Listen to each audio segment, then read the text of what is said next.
Buenas, bienvenidos a otro video sobre manuscritos medievales.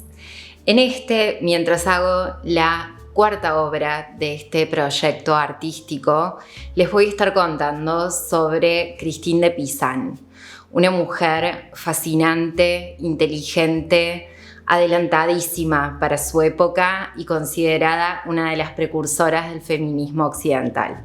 Pero primero decirles que esta obra fue muy accidentada. Empecé haciendo una obra primero, terminé después de filmar durante 4 días todo el proceso y me di cuenta que odiaba la obra, así que tuve que empezar de nuevo, refrescar mis ideas, sintetizar un poco mejor el concepto de la obra y volver a empezar, que es algo que en todos los procesos artísticos sucede, pero esta es la primera vez que pasa en este proyecto y fue un poquito frustrante, la verdad. Pero nos levantamos y seguimos. Así que vamos a empezar con la historia de Christine, que este video va a ser eterno porque tengo muchísima información que contarles. Christine de Pisan, lo cual es raro, tangente acá, vi algunos de sus libros en Mercado Libre y veo que traducen su nombre como Cristina de Pisan y me resulta rarísimo porque nunca vi que hagan eso con autores, nunca vi que pongan Edgardo Allan Poe. Pero bueno, Christine de Pisan fue una filósofa, poeta humanista y escritora francesa, nacida en 1364. Su padre, Tommaso de Pisan, fue invitado a trabajar en la corte del rey Carlos V de Francia como astrólogo real, alquimista y físico. Entonces, Tommaso se trasladó junto a toda su familia, es decir, su esposa y sus 3 hijos, Cristina, Paolo y Aguinolfo, y decidieron darle educación formal no solo a sus hijos varones, sino también a Christine, lo cual no era normal para la época. En ese entorno, Christine fue capaz de aprender a leer y escribir y recibió lecciones de historia, filosofía, medicina y también aprendió a hablar en francés, italiano y latín. Con el tiempo le permitieron libre acceso a la biblioteca y al archivo real de Carlos V, con una enorme cantidad de manuscritos. Y de esta forma, Christine pasó su infancia en la corte del rey Carlos V de Francia, de quien posteriormente les voy a contar que escribió su biografía. En 1380, a sus 15 años, se casó con Etienne du Castel, que era un secretario de la corte, y ella misma describe este matrimonio como un matrimonio muy feliz. Entiendo que en la época era normal casarse a esa edad. A mí hoy en día me parece una locura total, pero entiendo que en la época era algo normal. Desafortunadamente, el rey Carlos V murió ese mismo año y entonces muchos de los ingresos de Etienne fueron reducidos por el nuevo rey. Que otra locura total, se suponía que al trono lo iba a tomar Carlos VI, que era el hijo de Carlos V, que en ese momento tenía 11 años de edad, pero como Francia se encontraba en plena guerra de los 100 años y el país no podía ser dirigido por un niño, los que toman el trono son los tíos de Carlos VI. Supuestamente, cuando cumpliese los 14 años, le iban a retornar el trono. Eso no sucedió y Carlos VI recuperó el trono por la fuerza a sus 21 años. Pero volvamos a Christine y su familia. Tommaso, el padre de Christine, fallece debido a una enfermedad en 1387 y Etienne, el marido de ella, muere de forma repentina 3 años después, por lo que Christine quedó viuda a la edad de 25 años, a cargo de sus 2 hijos y su hija, su madre y una sobrina. En este contexto, Christine tenía que buscar una forma de sustentar a su familia, por lo que al poco tiempo se hizo cargo de un taller de escritura, un scriptorium, como supervisora de los maestros, calígrafos, encuadernadores y miniaturistas. Y en su tiempo libre escribía. Hacia 1393, Christine ya componía baladas y poemas cortos. La mayoría son composiciones desgarradoras sobre su esposo fallecido y la tristeza que siente por haberlo perdido. Les leo uno puntual que se llama Rondel 3. Fuentes de lágrimas y ríos de tristeza, arroyos de dolor, mares amargos de nuevo, me rodean aún, ahogándome en profundo dolor, mi pobre corazón que sufre tan gran angustia. Así estoy hundida, ahogada en la crudeza, sobre mí fluyen más poderosas que el Sena, fuentes de lágrimas y ríos de tristeza. Sus grandes olas rompen una inmensa generosidad, como los vientos de la fortuna se agitan y se tensan. Yo estoy sumergida, tan profundo que volver a levantarme es duro, tan pesado me oprimen sus cargas, fuentes de lágrimas y ríos de tristeza. A partir de 1399, Christine intensificó muchísimo su producción literaria, enfocándose en la defensa de los derechos de la mujer y consolidándose como la primera escritora profesional en Francia. Ese mismo año escribió la Epístola al Dios de Amores. En esta obra poética, Christine critica el comportamiento de los hombres que engañan y difaman a las mujeres. Particularmente le contesta a la segunda parte del Romance de la Rosa, escrita por Jean de Meaux, que había provocado un considerable revuelo entre la intelectualidad de la época. Y así funda lo que se conoció como la Querella de la Rosa, una agrupación femenina y polémica literaria francesa que abrió un espacio de reflexión para discutir el acceso de las mujeres a la educación y al conocimiento y la igualdad de género. En 1400 escribe las Epístolas de Otea a Héctor, una colección de 90 cuentos alegóricos. En 1402 escribe El dicho de la rosa. En 1403 el libro de la mutación de la fortuna, un poema largo que contenía ejemplos de su vida y otros personajes famosos. Y en ese mismo año escribió El camino del largo estudio. Como les contaba al principio, en 1404 le encargaron escribir la biografía del rey Carlos V de Francia, a quien conocía desde su infancia por haber vivido en la corte. Y en 1405 escribe su autobiografía, La visión de Christine.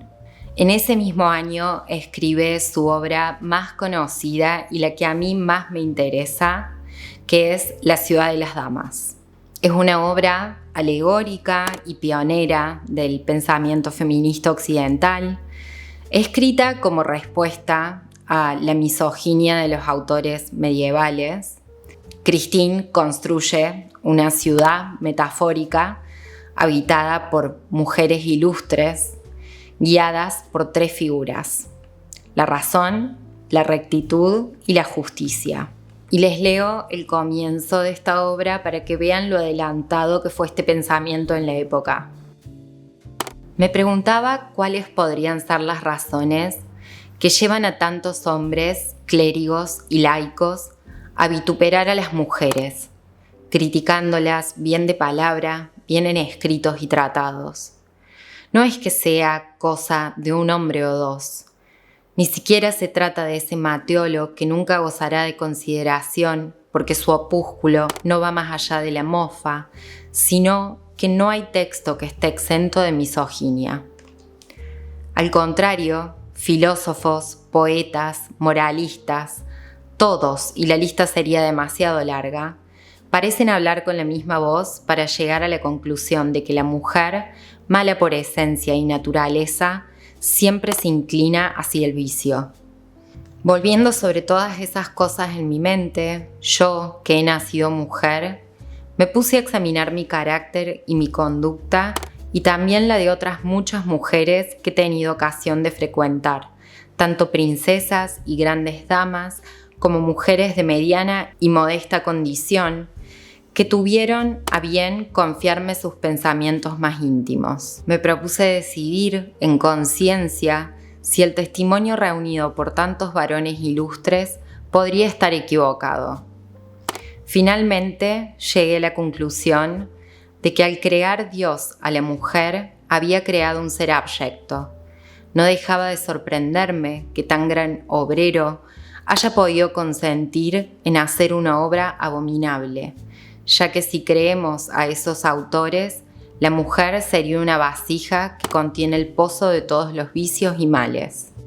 Y entonces Christine empieza a contar la obra de un montón de mujeres ilustres y son preciosas. Uno de estos relatos, por ejemplo, cuenta: donde se trata de Pánfila, que inventó la cosecha del gusano de seda y demás técnicas para fabricar tejidos. Entre las provechosas técnicas inventadas por las mujeres, no hay que olvidar la que descubrió la noble Pánfila, nacida en Grecia. Esa mujer tenía una mente muy industriosa, dotada para todo, y le gustaba tanto investigar y examinar fenómenos raros que inventó el arte de tejer seda. Solía observar cómo los gusanos fabrican la seda de forma natural sobre las ramas de los árboles. Recogió los capullos que esos animales habían fabricado y que le parecieron muy bellos. Fue juntando las hebras de varios, luego quiso ver si se podían teñir esos hilos e hizo varios ensayos con distintos colores. Cuando terminó su experimento y vio lo hermoso que quedaba, decidió tejer esa seda.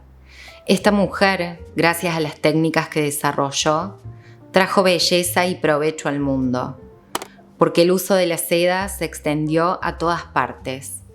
Para mayor gloria del Señor, de seda son los hábitos sacerdotales y las casullas que llevan los prelados para celebrar los oficios. Las llevan emperadores, reyes y príncipes. Incluso en algunas regiones el pueblo no usa otro tejido, porque escasean los animales que dan lana y por el contrario abundan los gusanos de seda. Estos textos son bellísimos de leer. Yo había encontrado una página en la que se podía leer el PDF completo de La Ciudad de las Damas. Lamentablemente creo que por alguna cuestión de copyright lo bajaron porque no pude volver a ingresar, pero he visto que está esta publicación en Mercado Libre por si les interesa. En 1406, Christine publicó un tercer libro llamado El Libro de las Tres Virtudes. En 1410 escribe el Libro de los Hechos de Armas y de Caballería, una obra inspirada parcialmente en Vegetius y Honoré Bonnet, que aborda el arte de la guerra, la defensa de la justicia, la estrategia de asedios y la conducta de los caballeros, convirtiéndose en un manual de referencia en la época. Christine vivió las hostilidades con Inglaterra y la Guerra de los 100 años con profunda conmoción, por lo que en 1418 se trasladó a vivir en un convento. Fue contemporánea de la líder militar Juana de Arco, quien convenció al rey Carlos VII de expulsar a los ingleses de Francia, y a ella le dedicó una de sus últimas obras que se llama Canción en honor de Juana de Arco. En 1429 fue esto. donde reivindica y recompensa los esfuerzos de todas las mujeres en defensa de su propio sexo. Cristina escribió muchísimas cosas más, pero este video sería realmente eterno si sigo, así que vamos a cerrar su biografía diciendo que falleció en el año 1430.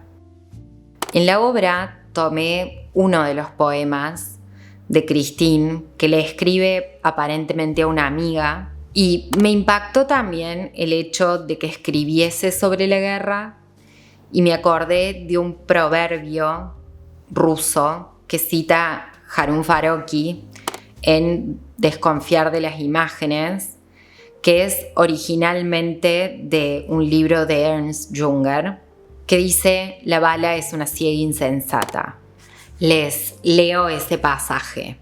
Para nosotros, esa moral que se planifica en las armas, que su construcción prevea la muerte del combatiente, incluyéndose así a la víctima en el automatismo, al menos según nuestras concepciones.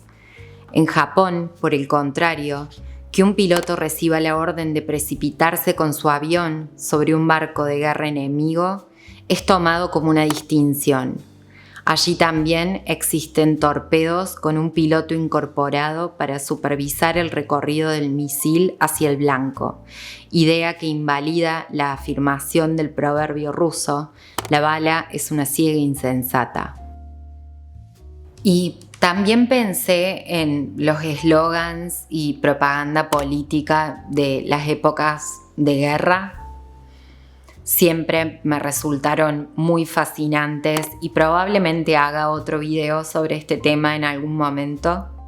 Y puntualmente para esta obra tomé un eslogan de la Cruz Roja de Estados Unidos de 1917, es decir, plena guerra, Primera Guerra Mundial, en la que se convoca a las mujeres a tejer para sus soldados soquetes, suéteres, gorros, por supuesto que todos aprobados por el ejército. Como las mujeres no iban a la guerra, su forma de participar era esa. Y todos estos elementos formaron esta obra un poquito accidentada en el comienzo, pero que esta segunda versión que hice me encanta cómo quedó, me parece mucho más sintética y mejor conceptualizada en líneas generales. Y también me encantó haberme adentrado en el universo de Christine de Pizan, esta mujer absolutamente fascinante, y espero que a ustedes les haya gustado también conocer sobre ella. Yo los voy a ver en otro video muy prontito. Espero que les haya gustado. Suscríbanse, comenten, porfi, denle un me gusta. Son todas cosas que ayudan mucho en este mar de información que es YouTube. Los veo muy pronto. Les mando un beso enorme. Adiós. By the way, miren el make-up que me hice para ustedes. Estoy trabajando un sábado y yo me tiré todo como si me fuese una disco, pero no. Es sábado de la siesta. Ahora sí, les mando un beso grande.